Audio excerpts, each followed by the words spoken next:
El café realmente es un cultivo que está seriamente amenazado el día de hoy. Aquí pueden ver el mapa de Colombia, que la gran mayoría de ustedes obviamente ya conocen, y pueden ver cómo estamos a horizonte 2050 con zonas que ya no serán aptas para el cultivo de café. Aquí a la derecha, en cambio, tienen donde en el futuro la productividad va a bajar, que son las zonas que están en azul, y las zonas que están en amarillo, donde se podría incrementar. Esto para recordarle que realmente estamos en una situación de emergencia y que hay que empezar realmente a tomar conciencia. Ahí tienen el termómetro en mi finca hace como 3 semanas. Vean el delta térmico, 9 en la mañana, 50 en el día. Esto no ocurría nunca en el pasado. Esto significa que estamos los caficultores en una situación de vulnerabilidad. ¿Qué se entiende por vulnerabilidad? Es un cruce en realidad de lo que es exposición y sensibilidad. Eso les quería enseñar porque básicamente lo que es exposición son los factores externos o extrínsecos, y la sensibilidad es lo que realmente tenemos en la finca y que nos puede volver más sensible. Básicamente aquí tenemos amenazas y aquí tenemos debilidades, como para mostrar por qué somos relativamente vulnerables. Pueden ver ahí, esto es el caso de Etiopía y eso es el caso de Brasil, con el mismo concepto de ver las áreas que no serán aptas en el 2030 y 2050 a más largo plazo, y pueden ver que algunos países obviamente son más preparados que otros. Cuando hablamos de exposición, estamos hablando de latitud, altitud, todos los fenómenos climáticos que cada vez son más agresivos. Siempre hablamos de especies en vía de extinción, pero a la final hasta el caficultor ahora es una especie en peligro de extinción. Y aquí tienen visualizado, esto básicamente es lo que podríamos calificar como el ingreso básico para poder vivir, o la canasta básica, y esto, los puntitos son los ingresos que dan el café en cada uno de esos países. Pueden ver que realmente solo en el caso de Brasil podemos considerar de que el cultivo es sostenible en términos económicos. Siempre ponemos el precio como la principal razón del hecho de que no somos competitivos o no somos rentables. Aquí podemos ver que esto es la línea digamos, lo básico que se necesita para poder vivir. Pero pueden ver que aquí tienen el caso, eso es Etiopía, aquí tienen Perú y aquí tienen Colombia. Básicamente cuando crecemos en productividad, nos encontramos bastante más preparados para poder devolver y poder conseguir un ingreso en la finca que nos permita vivir y vivir decentemente. Entonces, cuando hablamos de transición agroecológica, o sea, pasar de un modelo convencional a un modelo de agricultura regenerativa, estamos caminando hacia la sostenibilidad desde una situación de vulnerabilidad. Esto se debe dar siempre con un aumento o al menos una permanencia del nivel de productividad, una baja de los costos y un aumento del precio a través, obviamente, de la calidad y de la capacidad que tiene el productor en valorizar mejor sus productos, tratando de que la transición también sea una ventaja para poder comercializar los cafés, para poder explicar a los clientes qué se está haciendo. Unas cifras rápidamente para que puedan tomar conciencia de dónde estamos. En el periodo 1950 a 1984, la productividad de los suelos en el mundo, que era la primera, o sea, la revolución verde al inicio, donde empezaron a integrar los químicos y todo esto en los manejos de los cultivos, la productividad creció un 3%. Entre 1984 y 1995 solo el 1%, y desde el 95 se estanca o inclusive regresa, lo cual significa que hemos llegado a un tope donde los suelos ya no dan, hay que cambiar realmente de modelo. Eso hoy en día no es una opción, es obligatorio. Unas cifritas nomás para entender la magnitud del problema. la pérdida de tierra fértil durante los últimos 100 años, todo esto es en miles de millones, esas cifras.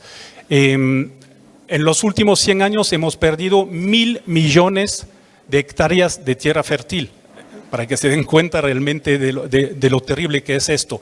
El costo anual de la pérdida de fertilidad al nivel mundial es de 40.000 millones de dólares. Solo en el caso tal vez de la zona más impactada, que es el Medio Oriente, el África del Norte, pueden ver que sus rendimientos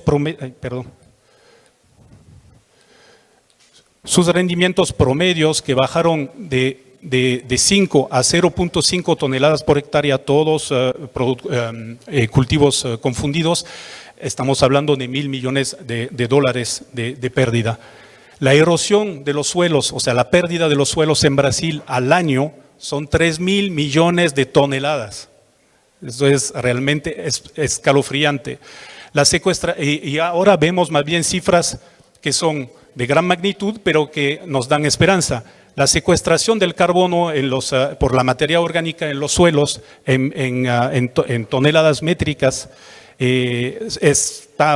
según las fuentes tenemos un rango entre 1.500 1.000 millones de toneladas secuestradas dentro del suelo hasta 2.400. ¿Qué es lo que vamos a ver más adelante? ¿Cómo aprovechamos este potencial que tenemos en el suelo?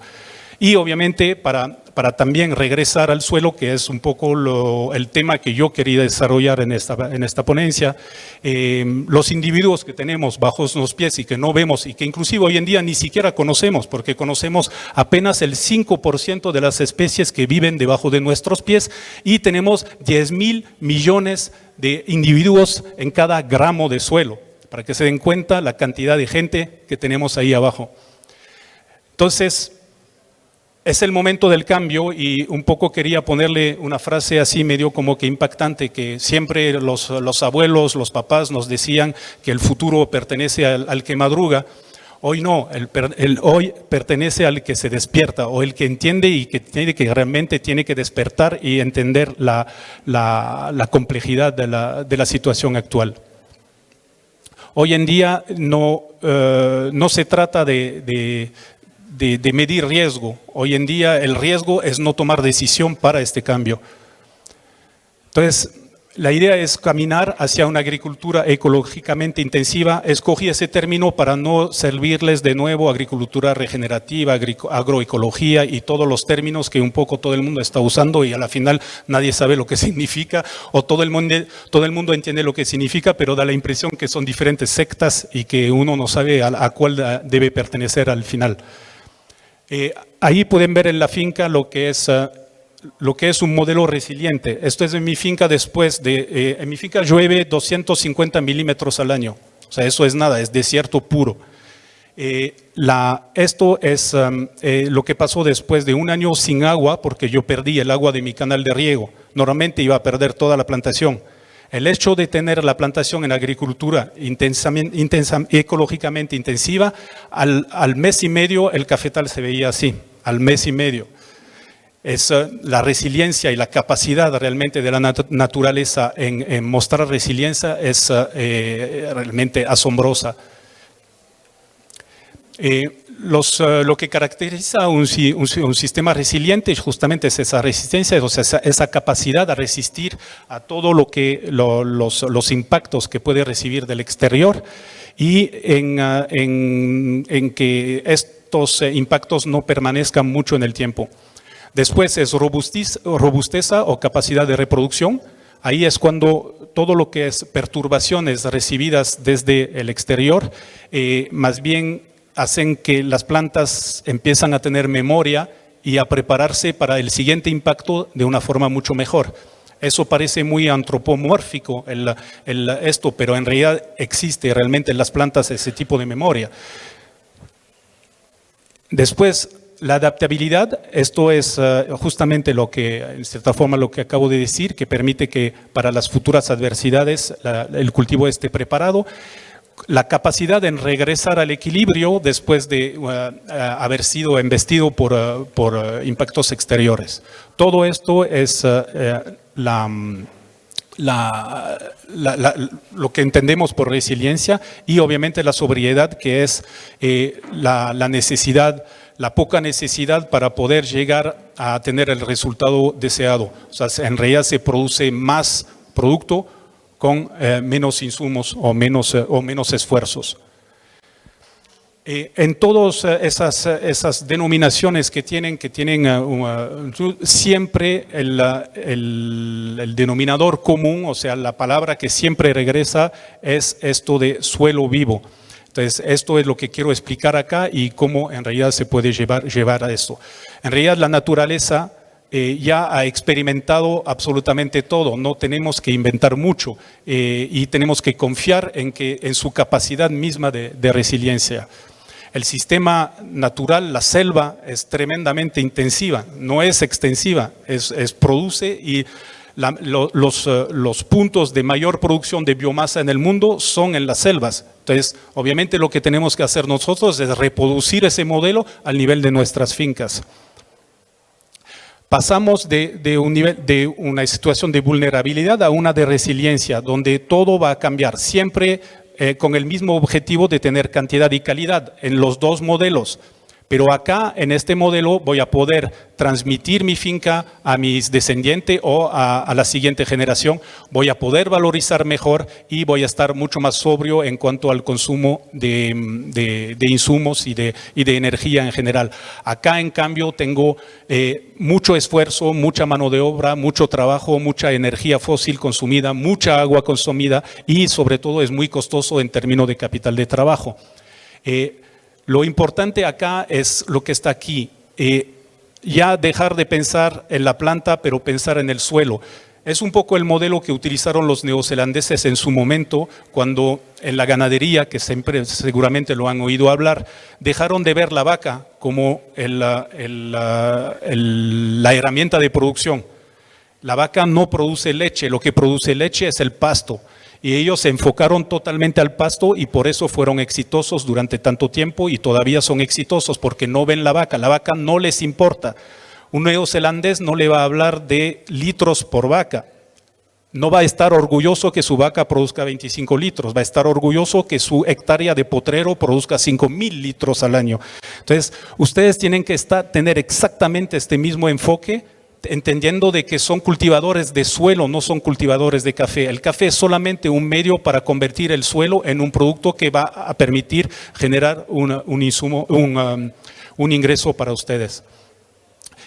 Obviamente acá nos juntamos con lo que los pueblos ancestrales pues consideraron como el Summa Causai, que es realmente el buen vivir. Que hoy en día está recuperado por ciertos políticos, pero en realidad estamos realmente en cosas que no hemos inventado y que existían desde hace mucho tiempo. Entonces pueden ver aquí que en vez de enfocarme a la productividad de la planta, me enfoco a la salud y a la productividad de mi suelo. Eso es el cambio mental que ustedes tienen que operar. Si es que no lo han operado ya, porque me imagino que todos los que están acá, lamentablemente les estoy repitiendo lo que están haciendo de sus fincas, pero también había que exponer esto a gente que viene del exterior y que entiendan de que meternos en esta agricultura ecológicamente intensiva no es una cuestión de hippie o de gente que está viviendo ahí, es tremendamente técnico, tremendamente tecnológico y pues hay que reconocer esto por todos los servicios ecosistémicos ambientales que estas prácticas generan. Esto para volver a decir lo mismo, básicamente aquí en agricultura convencional me enfoco a un consumo de insumos y ocupo muy poco de los recursos naturales.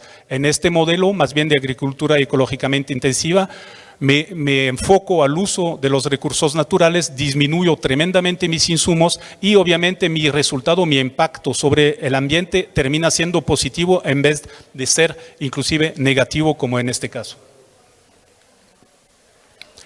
La agricultura ecológicamente intensiva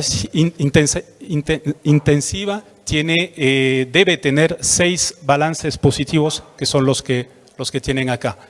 Esto no me voy a extender porque no tenemos lamentablemente suficientemente tiempo, pero es solamente para enseñarle que cuando hablamos de huella carbono de los cultivos, aquí tienen cultivos tradicionales que no son necesariamente en agricultura regenerativa, y aquí lo que es sin sombra y con sombra.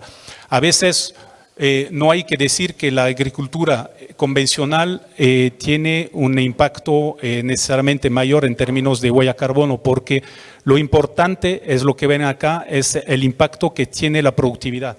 Por eso, si queremos pretender tener un impacto positivo sobre el ambiente, sobre la sociedad, sobre el territorio, básicamente toca aumentar la productividad. El enfoque es productividad. El enfoque holístico, que obviamente es lo que lleva a tomar la decisión y a encaminar esas prácticas de agricultura regenerativa, principalmente hay que tomar en cuenta que el todo es más que la suma de las partes. Eso significa que obviamente cuando se me afecta una de las partes de mi sistema, no es que solamente se afecta esa parte, se me viene a afectar todo mi sistema. Entonces tengo que cuidar cada uno de los ladrillos de mi edificio agroecológico. Y tenemos que convertirnos desde un agricultor que anteriormente se entendía como explotador agrícola. No se usa mucho en español, pero en otros idiomas es la traducción literal del agricultor, es explotador agrícola. Eso dice todo, se explota la naturaleza. Eso viene del humanismo del siglo XVIII, donde la gente dijo, no, los humanos somos superiores y tenemos que aprovechar la naturaleza y hacerla funcionar. Y obviamente nos damos cuenta hoy en día que hemos perdido nuestro lugar dentro de la naturaleza como humanos. Y hoy tenemos que convertirnos en campesino de la naturaleza, o sea, administrar la agrocenosis, que es nuestro, vamos a decir, biotopo productivo que tenemos en la finca. Entonces, ¿qué riesgo al final en este cambio? Muchos que no han todavía pasado a ese tipo de agricultura van a decir, pero no sé cómo correr el riesgo, es que no sé si correr el riesgo o no, pero al final es mucho más peligroso esta indecisión, porque obviamente no se puede pretender tener resultados diferentes si seguimos haciendo exactamente las mismas cosas. Y eso vale por la agricultura convencional. Estamos viendo de que realmente estamos yendo directamente hacia la pared. Entonces, pues el cambio es ahora y es necesario. Los caminos de transición, eso les quería enseñar, porque en realidad puede haber una transición totalmente recta de un modelo,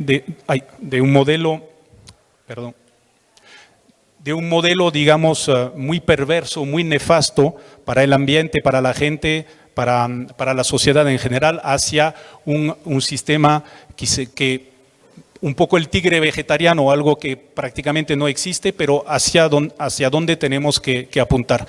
Pero los caminos son varios. O sea, en función de mi capacidad, en función de mis recursos, en función de mi afinidad, yo puedo escoger varios caminos. El asunto es empezar a caminar desde ya y hacerlo a su ritmo. Uno no va mañana a hacer una finca totalmente regenerativa de la nada. Hay que ir aprendiendo, hay que ir observando y hay que construir su propio conocimiento. Por eso le ponían también esto aquí, porque pasamos todo el tiempo los humanos inventando en vez de descubrir. Hoy en día nos preocupa más volver a crear un mamut de lo que se consiguió ahí entre el hielo, y mientras tanto exterminamos elefantes.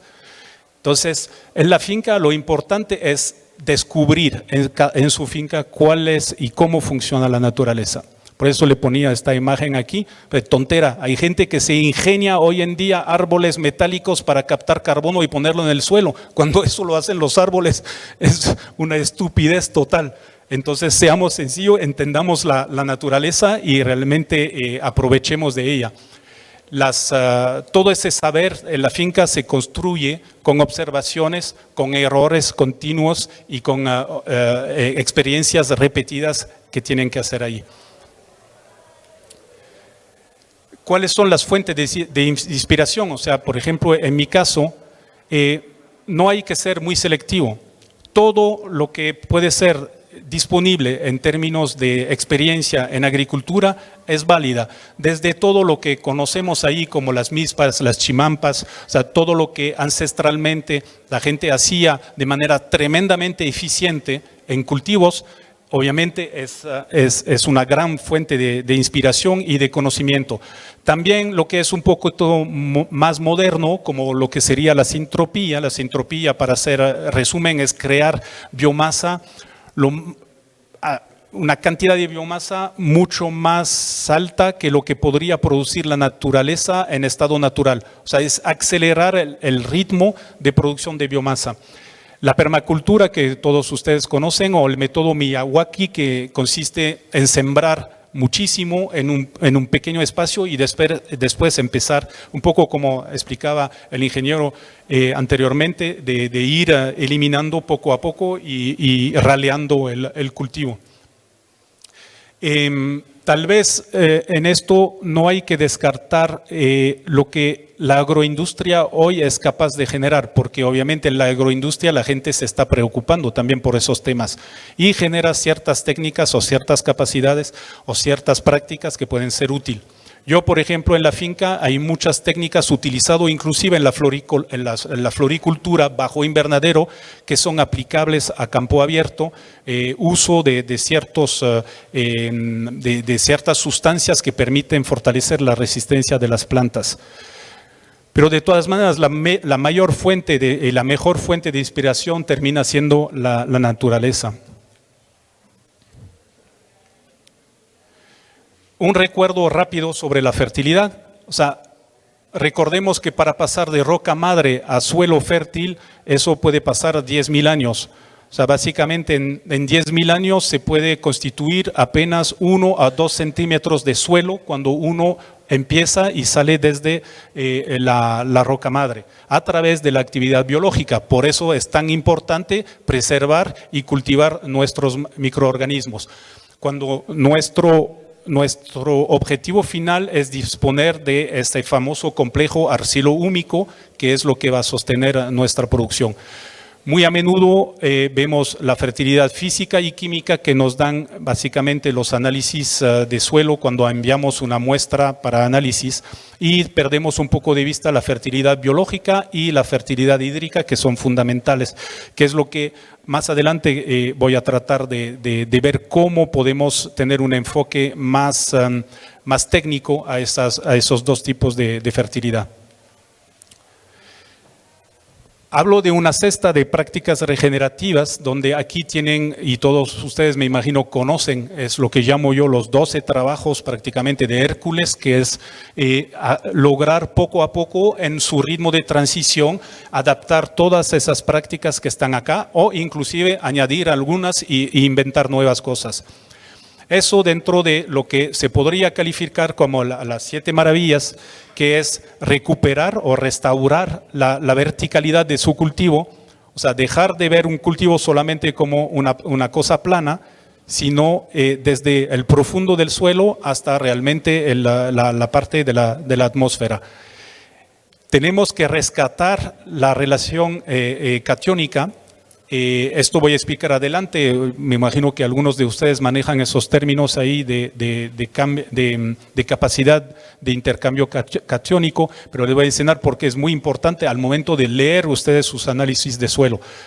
Tenemos que restituir enzimas de suelo. Las enzimas son las que permiten, en cierta forma, catalizar ciertas reacciones bioquímicas en el suelo que hacen que el suelo se puede volver más fértil. Eso solo los microorganismos son capaces de generar esas enzimas. No se compran enzimas para echarles al suelo. Tenemos que también rescatar o reintroducir. Yo no soy muy favorable a reintroducir, también explicaré tal vez un poco más adelante por qué, pero hay que conocer y tratar de cuidar todas esas familias de microorganismos que tenemos ahí. La idea es rehabilitar y regresar a un nivel de clímax, que es lo que se llama cuando la selva, después por ejemplo que cae un árbol en la selva, entra la luz, y empieza a regenerarse nuevamente la selva, hasta llegar a un clímax donde todo funciona en armonía y hay un equilibrio total. Eso es lo que hay que conseguir en su plantación. Es difícil, pero les aseguro que el día que llegan es una satisfacción absolutamente increíble. Pues hay que reactivar la flora fúngica, empezar que realmente dentro de los microorganismos el papel de los hongos es fundamental y obviamente después hay que tratar a través de la nutrición de hacer que por su fisiología el cultivo se vuelva mucho más resiliente y resistente. Ahí voy a pasar entonces a explicar qué hago yo en la finca. Eso es la finca en Ecuador. Pueden ver que aquí es desierto total y esto es un oasis ahí en medio del desierto, iniciado desde cero, plantando árboles, plantando plantas, perdiendo más de la mitad de lo que se hace, pero poco a poco se va caminando. Esto es porque yo padecí y sigo padeciendo la vulnerabilidad. Esto es mi otra finca, también en Ecuador, en el Choco Andino, en medio de la selva, entre Cloud Forest y Rainforest.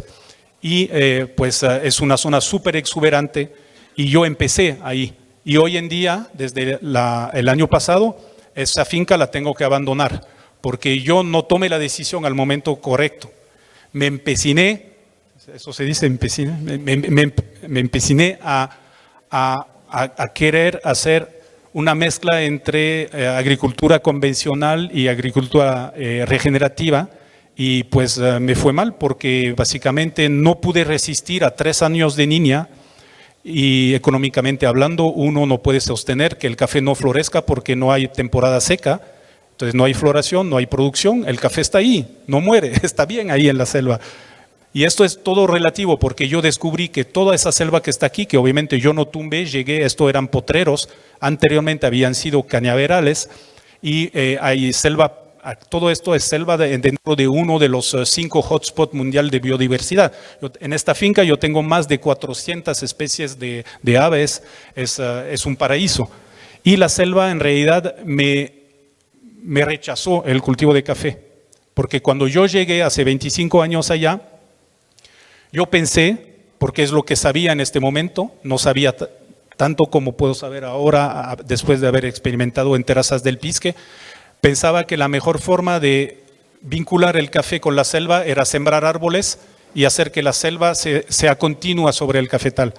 Pero empecé a tener problemas de enfermedades, metí fungicidas, tenía muchísima materia orgánica porque esos suelos son suelos de selva, la materia orgánica no se mineralizaba por el uso de los fungicidas y empecé a entrar en un ciclo negativo que en realidad hizo que cuando llegaron los efectos extremos de la repetición de la frecuencia de los fenómenos climáticos no deseados, niña, niño, o sea, un niño en esta finca genera muchísimo café, porque provoca una sequía de 3 meses, que es lo que había antes, junio, julio, agosto seco, 21 de septiembre equinoccio, llueve y enseguida florece y de nuevo tengo a los 9, 10 meses, porque es muy larga la maduración ahí, en pleno verano cosecho, puedo secar y todo eso, o sea, el mundo perfecto para un caficultor. Pero para que se den cuenta que nadie está, digamos, a salvo de, ¿cómo?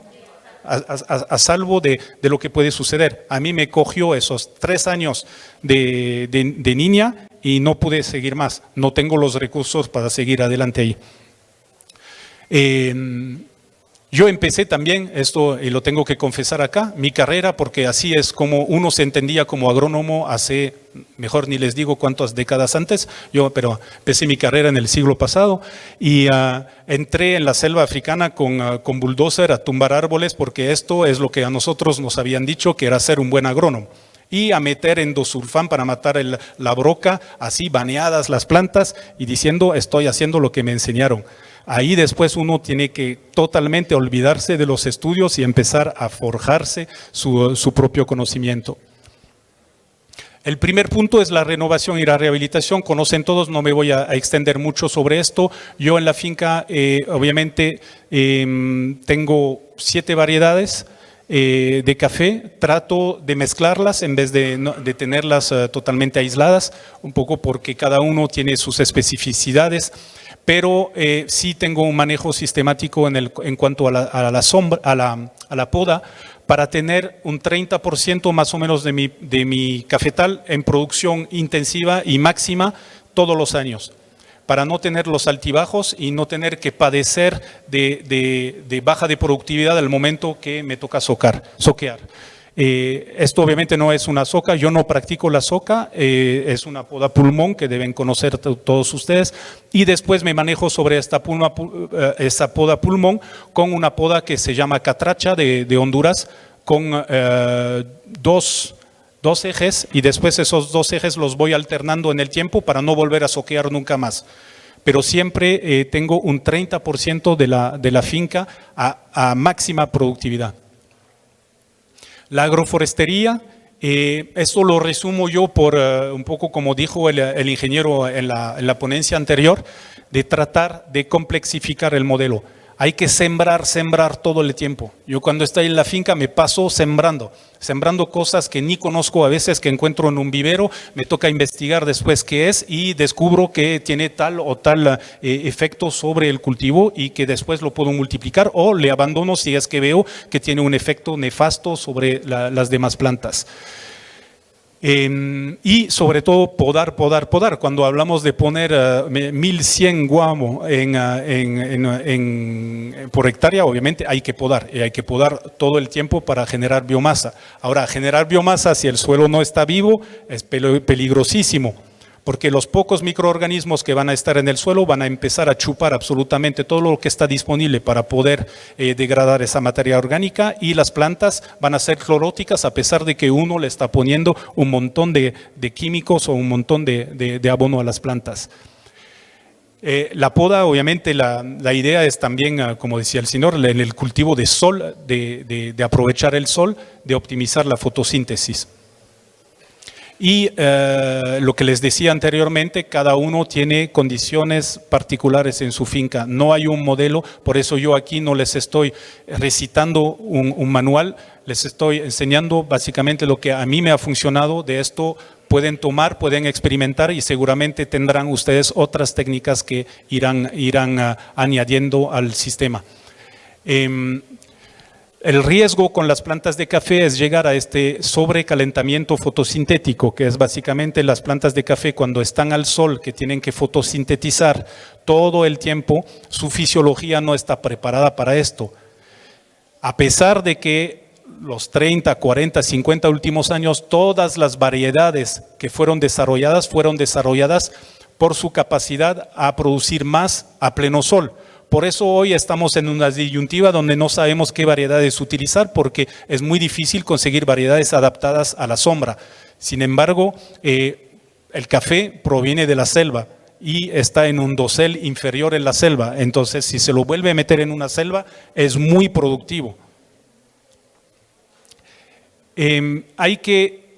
Hay que hacer una lista, eso les invito a todos en sus fincas a hacer una lista de los servicios ecosistémicos que rinden cada una de las plantas que tienen en su sistema.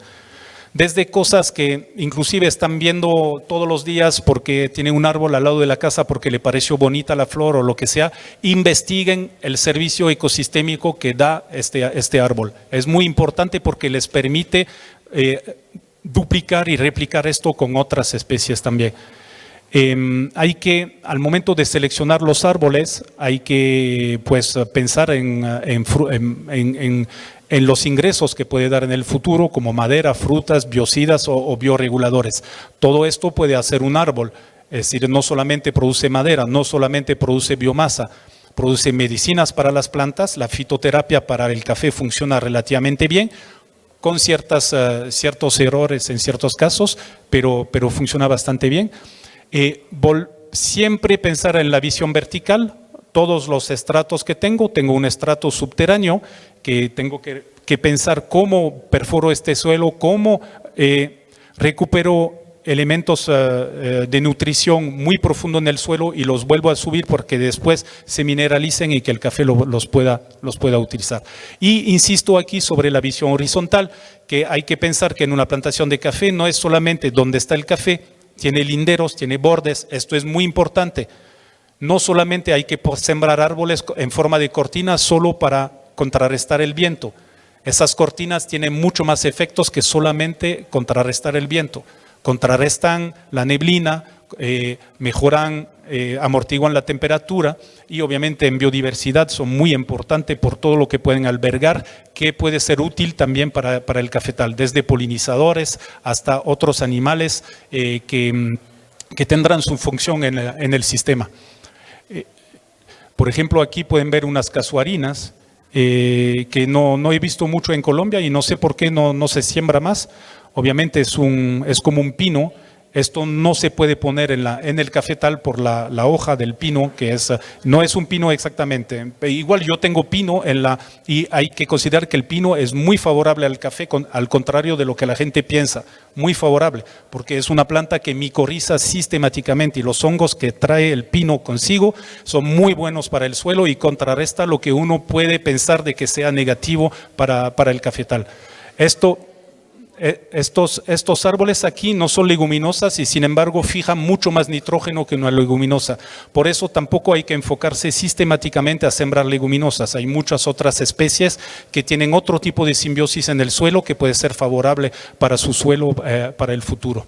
Y obviamente no olvidar lo que son las zonas inundadas, o inclusive los reservorios. Hay manera de cultivar plantas también en el agua, donde obviamente el café no va a crecer y que puedan ser benéficas para la finca en el futuro. Esto les puse ahí, no vayan a leer todo obviamente, pero era para impactar sobre básicamente todas las plantas introducidas que yo tengo en la finca, y puedo hacer énfasis en tal vez algunas que no son tan comunes para ustedes, como por ejemplo la mostaza. Yo no sé cuántos de ustedes han sembrado mostaza en el cultivo de café, pero es muy benéfica, al menos en mi caso. Las azolas, que son esos pequeños helechos acuáticos que crecen sobre la superficie de los tanques y que tiene esa capacidad, tiene una simbiosis con una cianobacteria que puede captar el nitrógeno atmosférico. Entonces, lo que hacen ahí es básicamente almacenar nitrógeno. Después de un tiempo yo recojo esto y lo utilizo como abono directamente al suelo, aportando nitrógeno.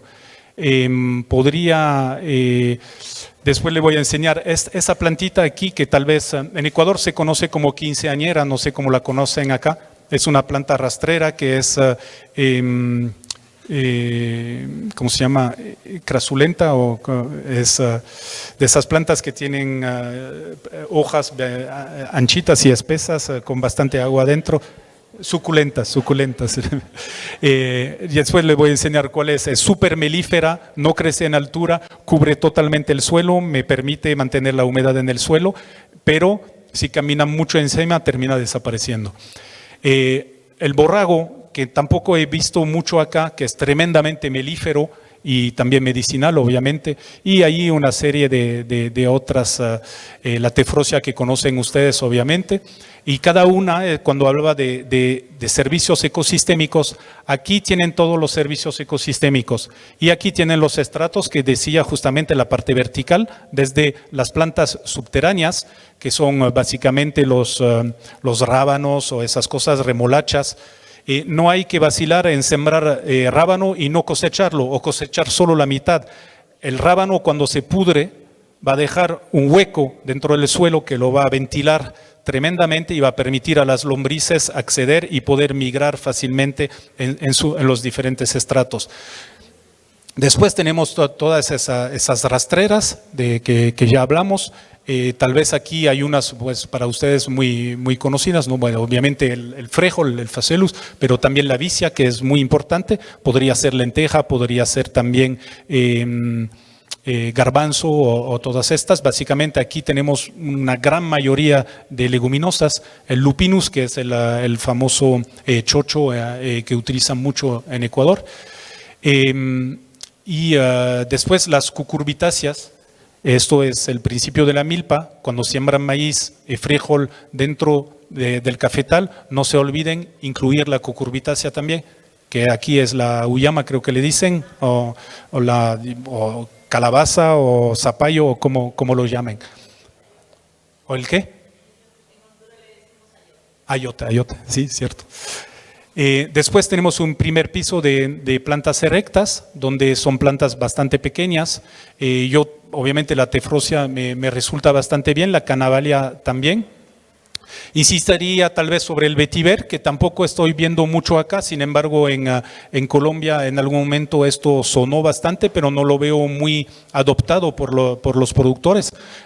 Y cuando veo las laderas que tienen ustedes acá, yo no entiendo por qué todavía no está todo sembrado con líneas de vetiver para retener el suelo.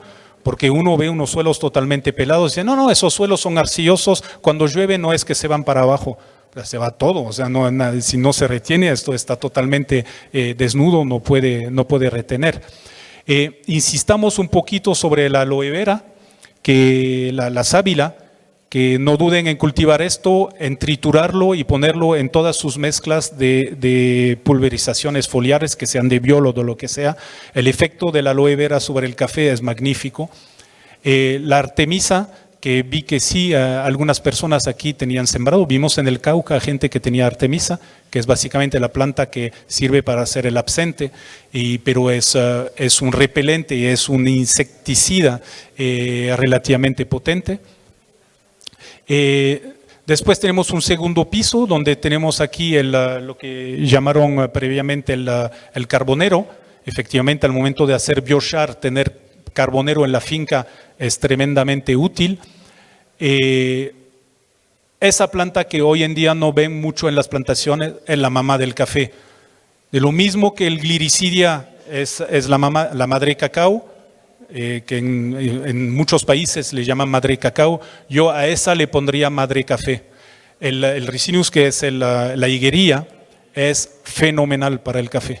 Tiene unas propiedades increíbles. Obviamente no está para nada adaptada a cultivo convencional. En cultivo convencional, si empiezo a utilizar químico, voy a crear un desequilibrio negativo utilizando higuería, pero en un sistema totalmente agroregenerativo es tremendamente útil. Produce biomasa, ahuyenta a los nemátodos y después crea no hablemos de simbiosis, pero una alianza con el café que es fenomenal. El melaleuca yo lo cultivo desde el tea tree, que utilizo básicamente para hacer fungicidas naturales, que uso poquito porque les voy a explicar que yo no estoy a favor de los biocidas naturales. O sea, en un sistema tremendamente funcional no deberíamos utilizar biocida, porque al momento de usar un biocida que sea químico o que sea natural, estamos perturbando el equilibrio. Hay que aceptar tener ciertas pérdidas hasta llegar al equilibrio, es fundamental. Aquí tienen el guandul. La flemigia, que no he visto mucho tampoco en Colombia, es una leguminosa tremendamente interesante porque la pueden poner en la línea de café, después la podan y la utilizan como mulch y tiene una capacidad de degradarse muy lentamente, lo cual significa que no hay que venir a eliminar malezas todo el tiempo. Acá tienen también lo que es el añil, que es también es una leguminosa y tiene bastante propiedades. Después tenemos lo que establece la conexión vertical, que son las plantas trepadoras que van a establecer la conexión entre el suelo y la parte alta. En mi caso utilizo algunas pasifloras que tienen aquí, granadilla, fruta de la pasión y todo, maracuyá, etcétera. Pero me gusta bastante esta que aquí le llaman sidra. Acá la gente no le para bola a esto porque en realidad dicen que esto es la papa de pobre, creo que le dicen. Es una planta al nivel nutritivo y que es súper interesante y que no debería desaparecer. Es lo mismo, yo me aterré aquí viendo en las plantaciones de que yo pensaba encontrar chachafruto en todas las plantaciones aquí en Colombia. Encontré en un par de plantaciones, pero ¿en qué momento dejaron de consumir chachafruto? Eso es una planta increíble y tremendamente nutritiva, es una leguminosa, produce biomasa, fija nitrógeno. ¿Por qué ha desaparecido? Eso alguna vez, uno de ustedes me tiene que explicar por qué ya no tienen chachafruto de sus plantaciones. Después tenemos el tercer piso, donde pues hay plantas tradicionales. Creo que aquí ustedes le llaman fresno, el tecoma, que es una planta endémica. Las leucaenas que conocen todos ustedes, las eritrinas, que es aquí le llaman caramburo, creo. Es una eritrina, es una leguminosa. Cachimbo, pues esto es lo que está acá, la pongamia, las cesalpinas que son también endémicas de ahí, y insistiría tal vez un poquito sobre los sauces. El sauce la gente no lo tiene mucho en sus plantaciones porque no desconoce de los servicios que puede dar el sauce. El sauce tiene la capacidad en su corteza de producir ácido salicílico, que es un estimulante para el café absolutamente increíble. Estimula raíces en el vivero, pero después para provocar producción de fitoalexina en el café para que se defienda solo contra las enfermedades, es increíble y no molesta. Eso le pueden poner a los bordes en las cortinas, en los linderos, y no molesta, está ahí. Y después, obviamente, tenemos el último dosel, que es de las plantas más grandes, que yo insistiría tal vez aquí en algo que no veo mucho y sí debe existir bastante aquí, que es el aliso, que deben conocer. Hay varios alisos, yo utilizo el Alnus, el acuminata, no es una leguminosa, pero al mismo que la casuarina utiliza las franquias, que es una asociación hongos-bacterias, que es mucho más potente que las mismas, el mismo rhizobium que se encuentra en las raíces de las leguminosas. Y siempre guarden en mente de que las leguminosas no necesariamente fijan nitrógeno, porque no necesariamente está presente la bacteria que fija el nitrógeno, y para que fije nitrógeno una leguminosa no tiene que haber nitrógeno en el suelo, porque es ahí donde va a empezar a buscar la asociación con la bacteria porque le hace falta. Si el suelo está bien provisto en nitrógeno, la leguminosa no va a hacer simbiosis con la bacteria que permite fijar nitrógeno. Entonces, no hay que creer que sistemáticamente porque pongo leguminosas voy a tener una fijación de nitrógeno, lo cual no es malo, porque si no fija el nitrógeno la leguminosa es que yo tengo nitrógeno en el suelo o porque lo he aportado con fertilizantes, pero ojalá más bien porque todo mi bioma del suelo está funcionando y está construyendo y está produciendo nitrógeno. Las acacias es el mismo principio y todo esto. Esto era un poco para enseñarles de que, y esto es experiencias, vean, sembrando, como les decía anteriormente. Los cultivos asociados, esto hablamos un poco ahora, no pierdan de vistas todas las melíferas o las plantas que atraen a los polinizadores en general, no solamente las abejas. Gramíneas, plantas medicinales, ahí tienen, o sea, no se ve bien bonito, pero la higuería, tienen un maíz al lado, tienen aquí un garbanzo, creo que hay una vicia, una berenjena, o sea, ya empieza, es lo que llaman en la sintropía, la placenta. Al principio poner un montón de plantas juntas para crear esa placenta e iniciar el camino hacia el clímax. No duden en poner plantas que en su mente podían ser negativas. Esto es menta, es hierba buena. Yo en la finca la hierba buena me funciona como planta de cobertura, probablemente la suya no, pero habrá otra planta que no creen que va a funcionar y sí les termina funcionando. Por eso hay que hacer experiencia. Eso es el borrajo justamente y la presencia de las abejas ahí. Obviamente todas esas plantas tienen que contribuir al equilibrio económico de la finca, en el autoconsumo y en la soberanía, digamos, alimenticia que tiene la finca. Esto permite también perenizar ciertos empleos porque si los trabajadores participan en esa producción de alimentos, obviamente se van a quedar y no va a ir a otro lado. No pierdan de vista todo lo que es foraje, no solamente para las abejas, sino también para las aves de corral o para los rumiantes. Y obviamente cultivar el agua con lo que ya les había mencionado anteriormente. Acá es para que visualicen lo que yo les dije. Eso es la aptonia, es la quinceañera.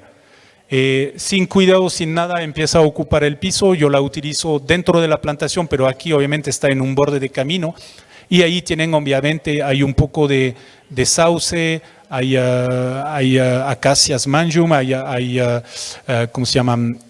Guandul, etc. Estos son los vetiver que me sirven para hacer mis barreras. Después se corta y la paja sirve de mulch. Uno se resbala, pero es un muy buen mulch porque se descompone bastante despacio. Aquí tienen y aquí los árboles de la selva tradicional. Ahí lo que yo descubrí en esta finca es que al momento que uno crea una selva desde cero, las plantas se entreayudan, lo cual no había conseguido en la finca anterior, donde los árboles de la selva en cierta forma rechazaban el café. O si uno siembra una mata de café debajo de un aguacate viejo, no va a producir muy bien. Si siembra los dos desde chiquito juntos, sí hay producción en el café. También esto es algo que la gente dice que no, pero sí hay producción. Yo he visto inclusive con sangre de drago. La sangre de drago es un croto, es una euphorbácea de la familia del caucho y es tremendamente dañina. Si es que le pongo un café debajo, el café empieza a enfermarse y no crece. Si crecen los dos juntos desde chiquitos, terminan llevándose bien. Es muy importante tener eso en cuenta. Esto es el famoso aliso que les decía. Miren la producción que hay debajo de alisos. Esto no está fertilizado, ¿eh? El cafetal produce esto sin absolutamente ningún tipo de fertilización. La capacidad del alnus en captar y en fijar nitrógeno es bestial. Lo que sí hay que hacer en zonas húmedas es podar ramas para evitar exceso de sombra y sobre todo la gotera, o sea, el ojo de gallo que tal vez algunos de ustedes tienen en sus plantaciones.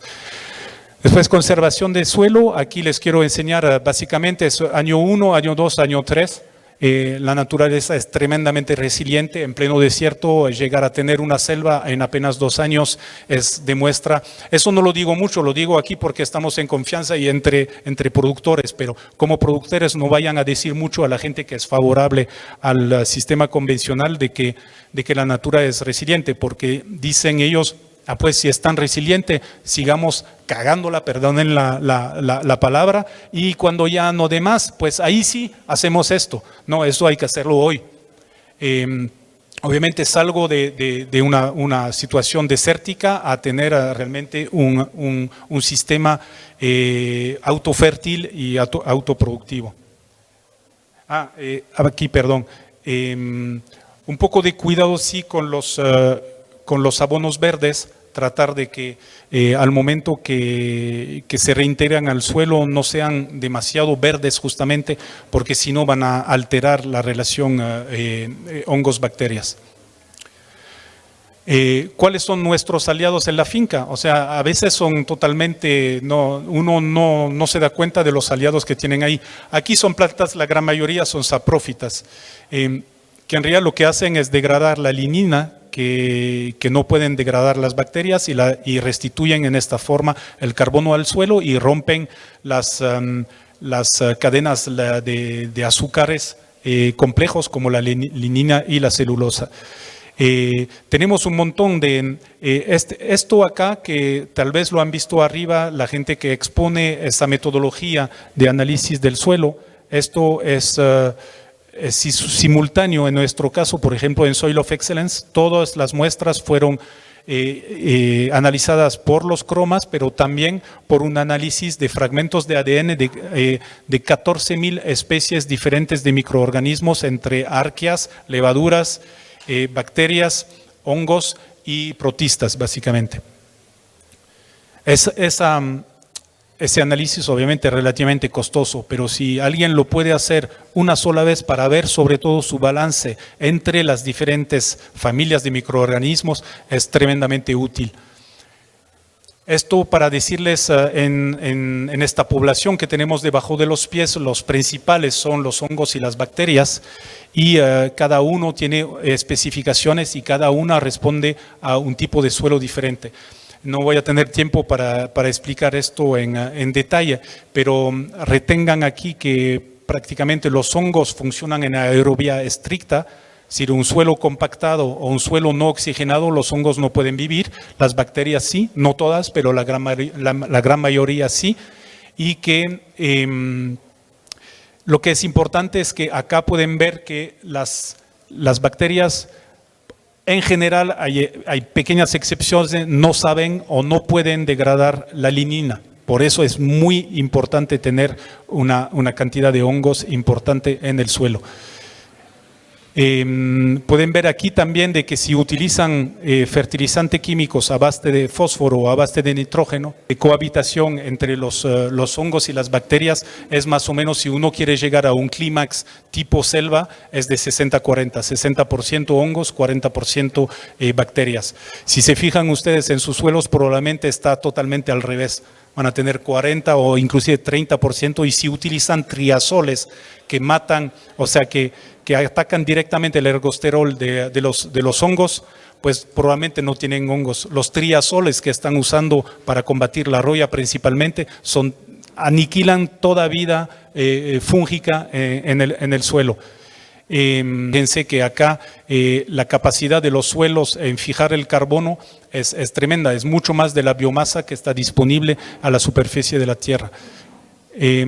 Sí quería tal vez insistir, yo utilizo animales, estos son peligüeyes, no comen el café, ni siquiera lo regresan a ver, pero sí siembro algunas cosas a veces en el cultivo, como la chicoria, que me pareció para mí una planta relativamente interesante. Miren la biomasa que es capaz de producir cuando uno los empieza a tumbar a los 2 o 3 años las higuerías, y que después tiene que ser descompuesta por los hongos, por eso la importancia de los hongos. Después, obviamente, sí pueden mecanizar ustedes, la idea es en el control de maleza no cortarlas, sino más bien agobiarlas o dejarlas en el piso lo más que pueden. Eso aquí es un caballo grande, yo no tenía foto en mi finca, lo hago con una mula, con un pequeño rodillo atrás, un rodillo que tiene como unas cuchillas, pero unas cuchillas que no cortan, que solamente lo que hacen es aplastar la maleza, y la maleza que puede estolonear se enraiza, y entonces consigo un colchón que después no tengo que entrar a machetear. El control integrado de plagas, pues yo utilizo bastante las gallinas, porque una de las principales plagas en mi finca es la mosca de la fruta, que veo que hay acá. Tienen que preocuparse de esto porque el productor no lo considera como una plaga, pero el día que se le desarrolla y que se le vuelve, la broca le va a parecer absolutamente nada con respecto a lo que puede ser. Los caracoles que me comen esos caracoles comen la espora de la roya, entonces me ayudan en el control. Y aquí obviamente lo que ustedes conocen, el Leucanicilium, que yo por no usar fungicida en la finca, puedo romper ciclo de la roya, porque el Leucanicilium, que tiene un ciclo mucho más largo, de 15 a 20 días para reproducirse, cuando la roya es multiciclo y se reproduce prácticamente a diario, si yo pongo un fungicida, le mato al Leucanicilium y no puedo esperar que en el futuro yo lo tenga para combatir la roya. Entonces tengo que aguantar la roya. Eso parece aterrorizante, pero en mi finca encontrarás siempre roya, y necesito que haya roya para que los patógenos de la roya la tengan ahí, se alimenten y que la planta la reconozca. Cuando yo le obligo a la planta a producir fitoalexina, esa fitoalexina viene a contrarrestar la roya. Si no hay roya, pierden esa capacidad en resistir a la roya. Prácticamente yo no uso, eso había que decirle, ninguna planta resistente a la roya, ningún varietal resistente a la roya. Los míos son tremendamente sensibles a la roya. Ahí tienen, pues después obviamente el Biochar, que les hablaron muchísimo de esto, para mí es súper importante. Hago trabajar carboneros en la finca, básicamente nos repartimos después el carbón y lo reintroduzco principalmente en la siembra y en la mezcla con el biol o con el polvo de roca que yo estoy utilizando como prebiótico para el conjunto de la finca. Hay que tratar de colonizar con micorrizas, eso es muy importante. El café micoriza prácticamente con ningún hongo. Tal vez un poquito la familia de los glomus, pero muy poquito. Pero no significa que no hay que preocuparse por esas micorrizas y hacer de que estén presentes en el suelo. No se conoce micorrizas en el café, las que penetran las raíces, pero sí hay ectomicorrizas que sí pueden ser bastante útiles. Les hablé del ácido salicílico que puede producir el sauce. No se olviden también que las plantas mismas y las bacterias logran producir, y los hongos sobre todo producen ácido oxálico, que al mezclarse con los minerales producen oxalatos que son 100% solubles y 100% asimilables, lo cual no es el caso de la mayoría de los fertilizantes. Esto es muy importante, no fijarse en el pH, dejar de pensar en EPK, piensen calcio y magnesio. Es muy importante, esa relación calcio-magnesio dentro de la capacidad intercambiónica, de intercambio catiónico debe ser 68 calcio de 12 magnesio, todo eso es un 80% de la capacidad, el resto es nada. Una vez que tienen esto, su suelo va a funcionar y va a funcionar tan bien que las bacterias van a poder captar el nitrógeno de la atmósfera y no van a tener que poner nitrógeno. Últimos estudios que sacaron, cuando uno pone urea, nitrato de amonio, sulfato de amonio, el 70 o el 80% del nitrógeno desaparece, o en lixiviación en el suelo o en evaporación, y no es aprovechado por las plantas. Nos han vendido fertilizantes hasta aquí, de los cuales no podíamos aprovechar sino un 20 o un 30% nada más.